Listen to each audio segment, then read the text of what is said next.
Momo. Hey everyone, Emily Gauvin here. Welcome back to my channel. Today I'll be showing you how to assemble your very own bandana scarf, which were inspired from Pokemon Sun and Moon's team Skull Grunts. Like this.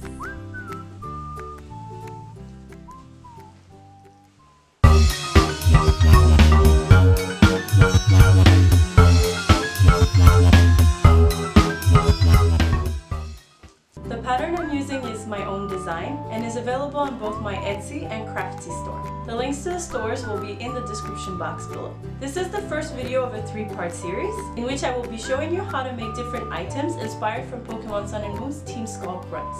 I have more fun surprise coming up at the end of the video, so please stay tuned till the very end. Until then, enjoy the video and good luck with your projects. To begin with, here are the pieces included in my sewing pattern. The main piece, the secondary piece, the lining, and the attachment piece.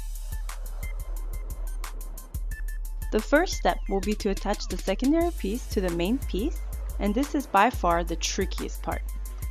To begin with, mark all your concave and convex corners using a washable sewing chalk. Since the seam allowance is 1 centimeter, your corners will be marked at 1 centimeter from the edge.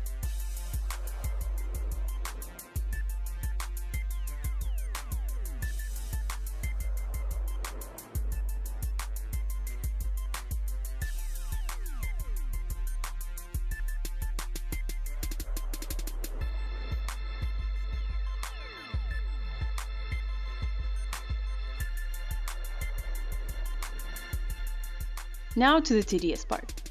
You need to align your edges right side of the fabric to right side of the fabric and sew the squares intricately into one another.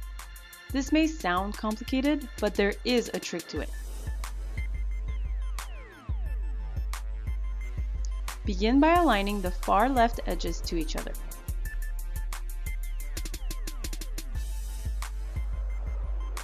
Making sure that the marked corners align perfectly.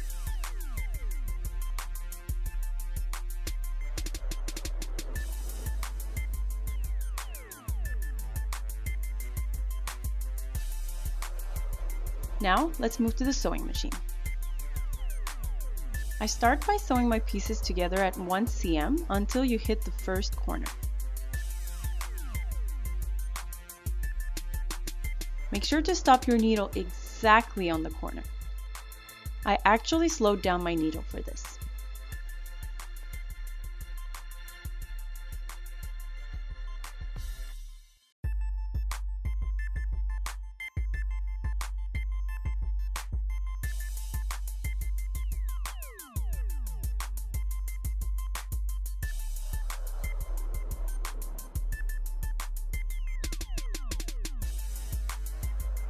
This is the important part. To be able to rotate your edge around and align them to each other, you need to cut into your concave corner as close to your needle as possible, but without actually touching the needle. So we're talking about 1 millimeter away from the needle. Now that your corner has been cut, you can easily shift it over and align your edges. Make sure to move any excess out of the way. And also make sure your next set of corners are aligned perfectly to one another.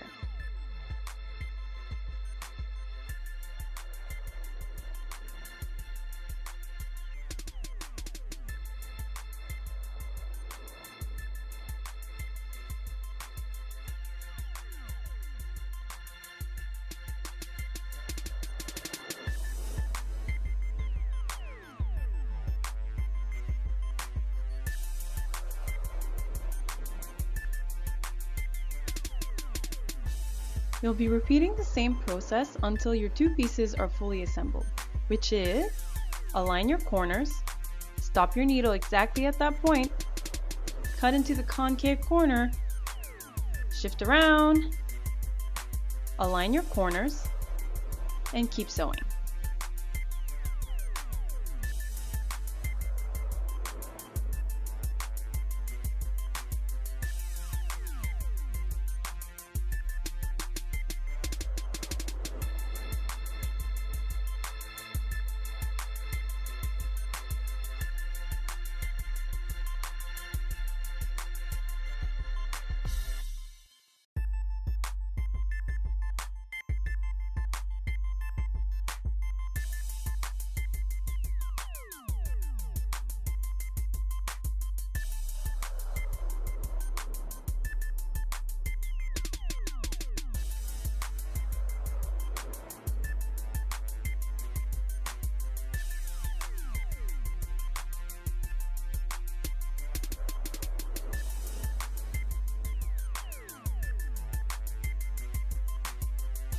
Since there is no lining included in this pattern, I highly suggest overlocking all your seams. If you do not own an overlock machine, you can use the zigzag stitch on your sewing machine. Here, I'm overlocking the seam we just made.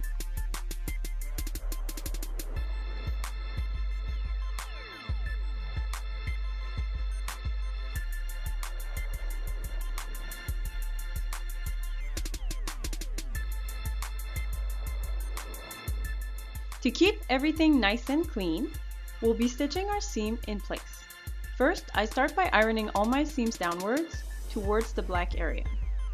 Often in sewing, horizontal seams are ironed towards the bottom due to gravity, but that is not always the case, especially when it is stitched in place. I thought this might be some useful information for any future projects.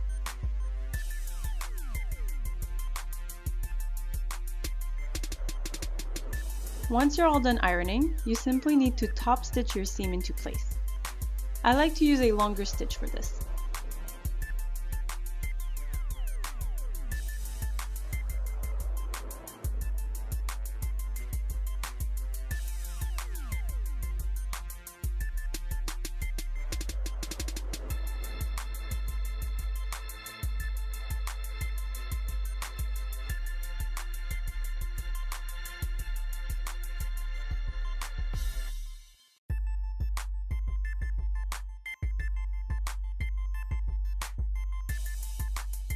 Here's what everything looks like so far.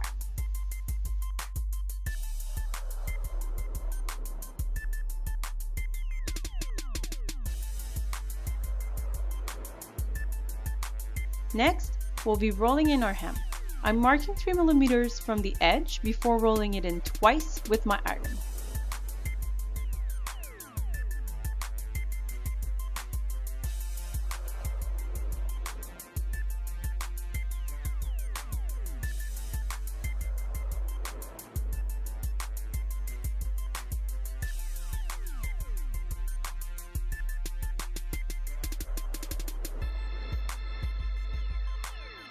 I often use my ruler to help my fabric keep its fold while it cools off.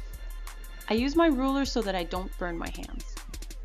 I'm done folding it in once by 3 mm, so I fold it over itself a second time.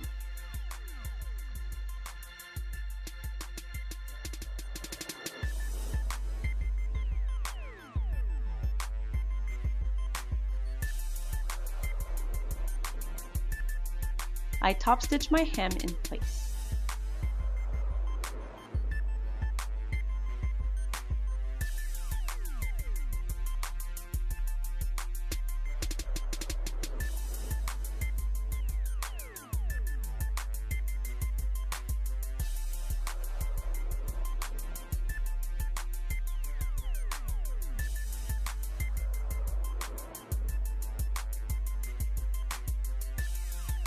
We now need to insert our lining piece.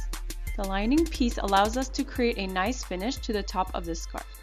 I will first start by overlocking the bottom edge of it, which is the lower V shape.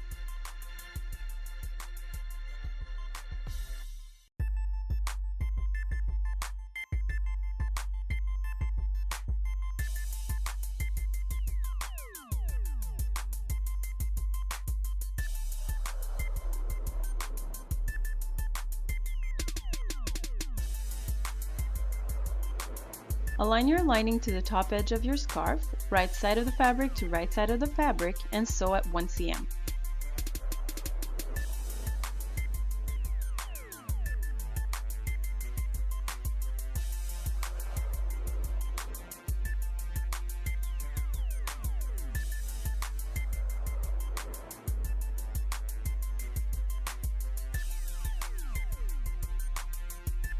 There is no need to overlock this new seam allowance, since it'll be hidden between 2 layers. Next, fold the seam allowance towards the lining and sew about 3 mm from your seam. This helps the seam roll inwards and creates a really nice finish.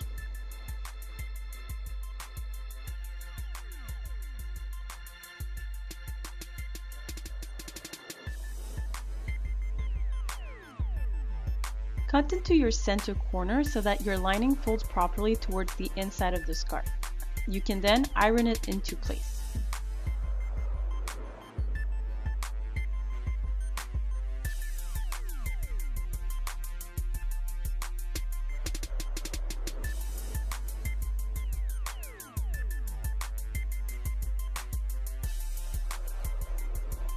Next, you'll be assembling the extensions. Take 2 of those pattern pieces and sew them right side to right side, making sure to leave the flat end opened. This will allow us to turn the pieces inside out.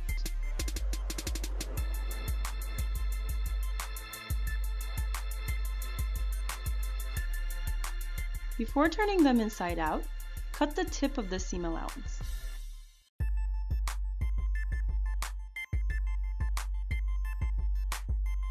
Also, slice into the areas that round inwards and cut small triangles into the areas that round outwards. This will ease out tight areas and avoid excess accumulation in other areas so that the piece will remain flat once turned inside out.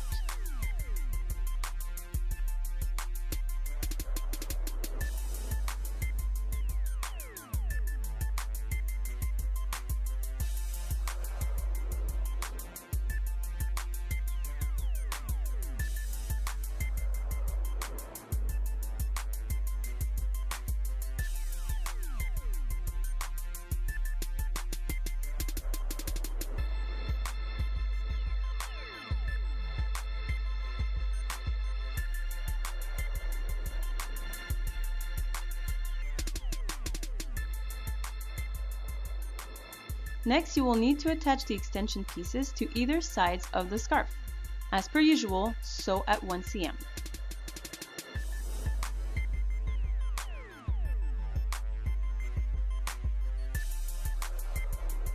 Make sure to overlock your 2 new seam allowances and stitch them into place by folding the seam allowances towards the inside.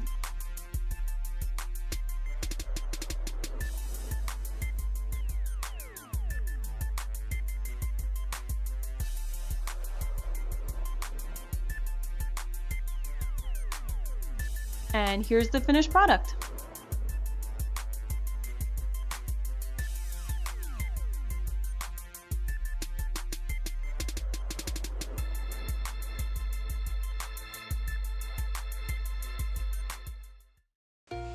Look who decided to join us! It's Momo!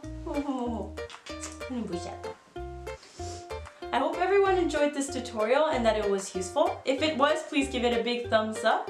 If you're interested in seeing more cool content, such as useful videos and behind the scenes cosplay photo shoots, then feel free to subscribe. Once again, if you wish to purchase the patterns, the links are available in the description box below. So until next time, bye bye! I almost forgot to tell you, I'm actually having a really cool giveaway of 2 grunt inspired sets, which will both include a hat and a grunt bandana scarf like the one we just saw in the video. Both links to the giveaways will be in the description box below, so please go check it out if you want a free cool set.